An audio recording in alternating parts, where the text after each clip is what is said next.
Question number 31 from January 2017. All right, I'll just read the question out first. A family is traveling from their home to a vacation resort hotel. The table below shows their distance from a home as a function of time. I don't care about the story. I care about this chart they gave me. So there's the chart. Time, 0, 2, 5, 7 hours. Distance, 0, 140, 375, and 480 miles. And they want you to determine, here's the part I care about, the average rate of change between hour 2 and hour 7. Make sure you include units.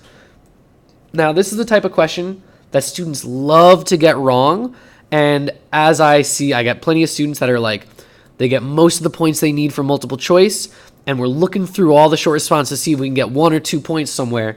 This is one where students love to get it wrong. And I always hope that people would remember and get it right. Because if you remember what you need to do, there's barely any work to get done for this one. So let's actually go about doing it right now.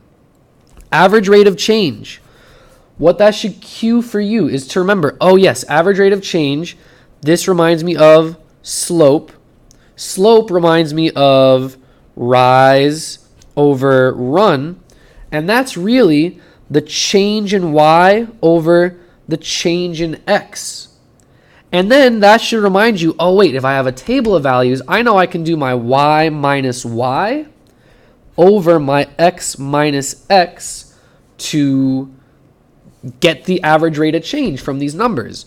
A lot of people like to call it y1, y2, x1, x2. It doesn't really matter as long as you keep the same order. So I want the average rate of change between hour 2 and hour 7. So I'm only looking at hour 2 and I'm looking at hour 7.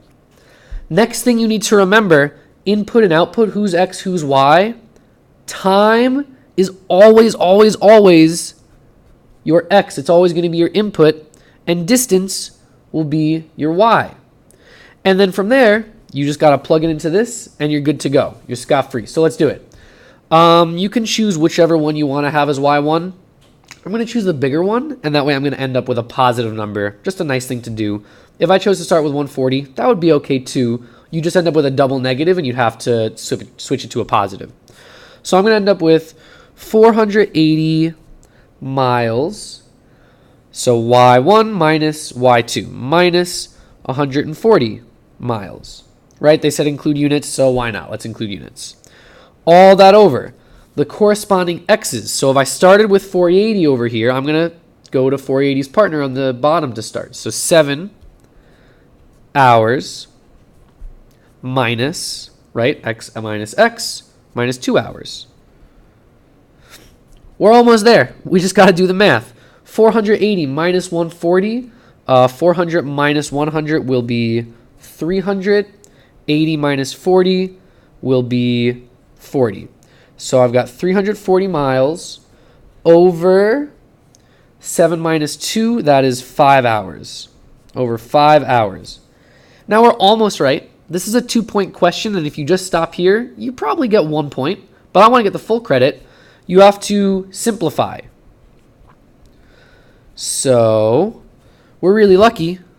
We've got these fancy calculators, and they will simplify for us. Let's make a new clear page, add a calculator. I can do 340 divided by 5, and it will simplify it for us. Ooh, it gives me a nice whole number. So it looks like my answer is 68 miles per hour. 68 miles per hour, right? Or you could, the way we normally write that is 68 mph. That is your full credit answer for this question. 68 miles per hour. Yeah, not much else to say.